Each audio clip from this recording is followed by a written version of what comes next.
Terror en Venezuela. Un video revelado por el diario El Nuevo Herald causa impacto dentro y fuera del país. Las imágenes evidencian una presunta ejecución extrajudicial. Se trata del momento en el que agentes de la policía del estado de Aragua asesinan a un supuesto delincuente a sangre fría, mientras en el piso están los cadáveres de otros presuntos criminales. La grabación fue hecha desde un edificio aledaño sin que los agentes se dieran cuenta. Los uniformados habrían reportado que estos hombres murieron en un enfrentamiento armado. Advertimos que las imágenes pueden herir su sensibilidad, pues antes de fusilar al hombre, dos de los uniformados lo sostienen de los brazos, mientras un tercero le dispara. Inmediatamente otros efectivos parecen arreglar la escena del crimen al mover el cuerpo y esparcir agua en el lugar.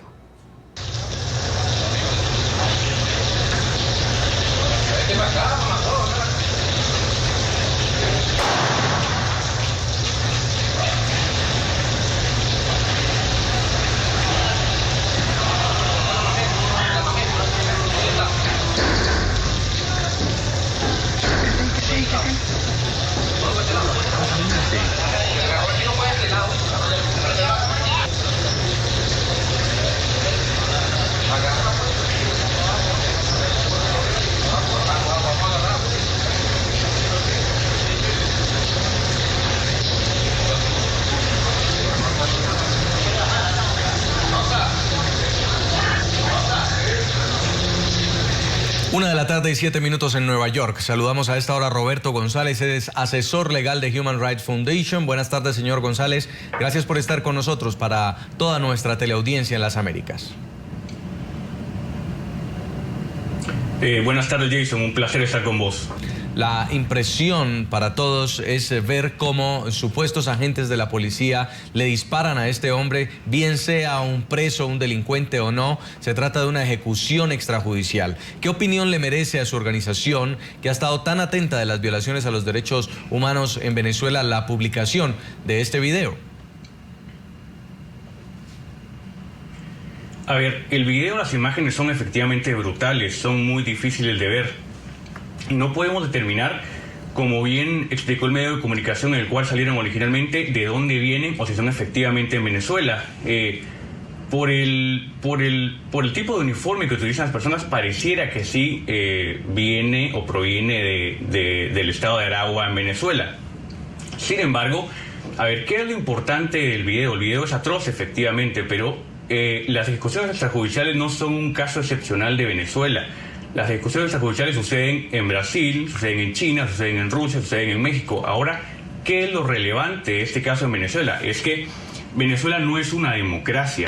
Cuando este tipo de cosas suceden en una democracia, existen medios de comunicación que pueden reportar sobre lo que ha sucedido. Existe un órgano de justicia independiente, existe un órgano de investigación, un ministerio público independiente que puede investigar el caso de manera abierta y que lo puede llevar ante la justicia. Los intelectuales públicos dentro de una sociedad democrática pueden hablar y criticar abiertamente este tipo de hechos horribles e idealmente se puede llegar a hacer justicia. ¿Cuál es el problema con el caso de Venezuela?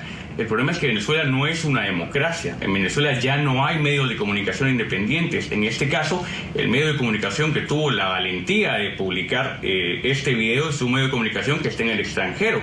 Ya las voces que hay disidentes en Venezuela, en las cuales generalmente este tipo de hechos se podrían exponer ante la sociedad, que ese tipo de hechos se podrían exponer ante la opinión pública y que idealmente llegarían a una condena de los agentes que estuvieron involucrados en este hecho horrible. Ese procedimiento, ese mecanismo básico de fiscalización y de contrapesos que permite o que impide la impunidad en Venezuela ya no existe. Así que, si bien el caso de la ejecución extrajudicial no es excepcional de Venezuela, las circunstancias hacen que en Venezuela este tipo de hechos difícilmente llegue a una condena sancionatoria. De hecho, los regímenes autoritarios, ya sea autoritarios competitivos o autoritarios completos, como el caso de Cuba, los incentivos que proveen a sus funcionarios públicos, a sus aparatos de policía o de inteligencia, es efectivamente eso, la certeza de impunidad. Ellos pueden operar de manera libre, independientemente de qué tan criminal sean sus actividades, y que el manto de la impunidad que les provee el régimen autoritario en el cual operan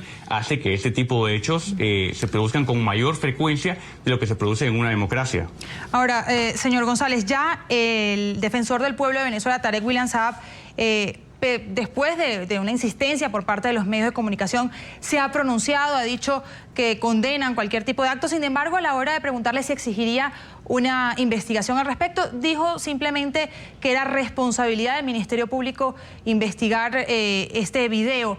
Le pregunto, ¿cuál debería ser el proceder del gobierno venezolano frente a este video? Porque aún tampoco se ha comprobado la autenticidad de las imágenes.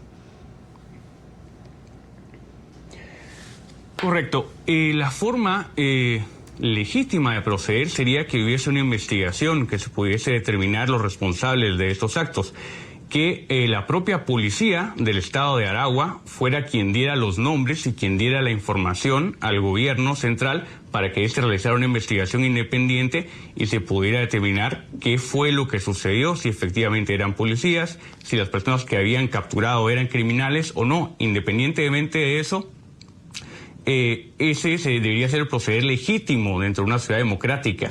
Lamentablemente, por múltiples hechos de los cuales hemos sido testigos a través de los meses y de los años, el Ministerio Público de Venezuela no opera como un agente de investigación independiente que tiene por objeto recabar la verdad de los hechos.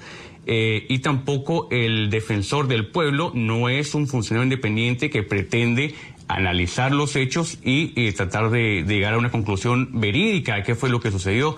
En este caso, tanto el Ministerio Público como el Defensor del Pueblo, quienes son los llamados a investigar este tipo de hechos atroces y a denunciarlos ante la opinión pública, lamentablemente se han comportado básicamente como un brazo represor o un brazo que hace apología de cualquier tipo de abuso de parte del gobierno venezolano. Entonces, si bien deberían comportarse idealmente de manera independiente y tratar de investigar y de descubrir la verdad, tenemos pocas esperanzas de que esto sea debido al contexto en el cual atraviesa Venezuela actualmente. González, lo invitamos a que continúe unos minutos más con nosotros, porque luego de conocerse este video, anoche en Venezuela, el exministro de Defensa, Raúl Isaías Baduel, considerado un preso político del chavismo, recibe el beneficio de libertad condicional. Baduel salió de la prisión militar de Ramo Verde tras 6 años de encarcelamiento. El general padrino de la hija menor del fallecido presidente Hugo Chávez y disidente del chavismo fue detenido en 2009 y condenado a 7 años de prisión por delitos de corrupción, aunque siempre sostuvo su inocencia. En Caracas, Daniela Zambrano, nuestra periodista, tiene las reacciones a esta noticia. Daniela, buenas tardes. Hola, ¿qué tal? Me encuentro a esta hora con Omar Moratosta. Él es abogado del general Raúl Isaías Baduel, a quien, recordemos, en horas de la noche de ayer se le otorgó libertad condicional tras haber permanecido más de 6 años en prisión. Lo primero que queremos conocer, ¿cuáles son las restricciones que tendrá el general de ahora en adelante una vez que se le otorgue esta medida? Buenos días, muchas gracias por este contacto. Sí. En la noche de ayer, el Tribunal Militar Primero de Ejecución Accidental acordó la libertad condicional del general Baduel. Quiero recalcar que esto no es un favor, esto es un beneficio procesal que le correspondía a él de hace 3 años y no había sido posible que se lo otorgaran, a pesar de las gestiones de la defensa en este sentido. Solo fue hasta después de la presión internacional y de que acudimos inclusive a la Defensoría del Pueblo venezolana que se logró el que por fin el tribunal, que había prolongado de manera ilegal la detención del general, otorgara la medida que le correspondía por ley, que es la libertad condicional. Esta libertad condicional comporta, por supuesto, ciertas normas que debe cumplir el general Baduel. Entre ellas está la presentación cada 30 días en la sede del tribunal. No debe ausentarse de la jurisdicción del tribunal, no puede comunicarse con los medios de comunicación, tiene expresa prohibición de hablar de este tema, y asistir pues a las reuniones que le imponga el delegado de prueba, que en final es el organismo que va a vigilar el cumplimiento de la libertad condicional que le ha sido otorgada. Ahora, cabe la pregunta, se le hacíamos también a Patricia de Ceballos cuando se le otorgó también casa por cárcel a su esposo, Daniel Ceballos. ¿Por qué ahora? Bueno, no sé por qué ahora. Sí siento que ha mediado para ello la presión internacional que ha evidenciado que en Venezuela se violan derechos humanos y que esto ha contribuido pues a que de una forma u otra se le otorguen este tipo de medidas a los presos políticos. Yo quisiera que esto fuera un llover sin escampar. Yo quisiera que realmente a todos los perseguidos y presos políticos se les otorgaran las medidas que por ley le corresponden y se respetaran los derechos humanos en cada uno de esos casos, que ellos regresen con sus familias, porque evidentemente ninguno ha cometido delito en sus causas. Todo ha sido derivado de su posición política, del disentir, del pensar distinto. Y un claro ejemplo lo tenemos en la familia Baduel. El general Baduel nunca cometió un delito, simple y llanamente pues se opuso a las políticas de implementar en Venezuela el castrocomunismo y eso derivó en su prisión. Y le agradecemos a Omar Mora Tosta, abogado del general Raúl Isaías Baduel, por habernos acompañado en NTN 24. Importante destacar, él ya se encuentra en la ciudad de Maracay, estado Aragua, lugar de su residencia. Sin embargo, seguirá presentándose en tribunales acá en la capital venezolana. Con esta información yo me despido. Volvemos a nuestro Centro Internacional de Noticias. Buenas tardes. Gracias, Daniela. Y seguimos hablando desde Nueva York con Roberto González, asesor legal de Human Rights Foundation. Señor González, ¿qué está pasando en Venezuela? ¿Qué podría estar planteándose en la agenda del régimen de Nicolás Maduro cuando vemos un panorama como Antonio Ledesma en casa por cárcel, Daniel Ceballos también esta semana le fue concedido el beneficio de casa por cárcel, ahora Raúl Isaías Baduel se le otorga este beneficio de libertad condicional? Se trata de los conocidos o llamados presos políticos del régimen de Nicolás Maduro, a quienes se les ha ido, por llamarlo de alguna manera, aflojando esas condiciones difíciles que habían tenido durante los últimos años. ¿Qué podría estar pasando? ¿Qué estaría en la agenda del régimen de Nicolás Maduro frente a los presos políticos? A ver, en principio nos parece positivo que estén liberando a algunos de sus presos políticos. En el caso del general Baduel y en el caso del alcalde o el exalcalde Daniel Ceballos. Nos parece efectivamente una medida positiva. Creo que son producto de alguna forma de la presión internacional que se ha hecho en ambos casos.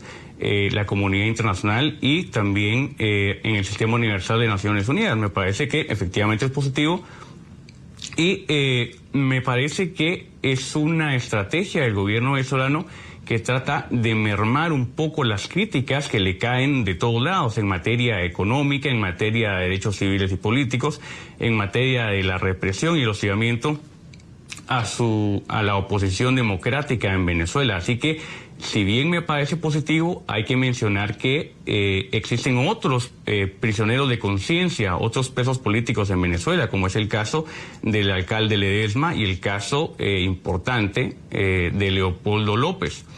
Entonces, si bien es positivo, el panorama político en cuanto a la capacidad que tiene la oposición democrática en Venezuela de contender el poder, no es mucha. Recordemos que tanto el general Baduel como el exalcalde Ceballos están inhabilitados para competir en las próximas elecciones. En el caso de María Corina Machado, recientemente la inhabilitaron. Encima de eso, súmele usted el hecho de que tanto el alcalde Ledesma como Leopoldo López están en la cárcel.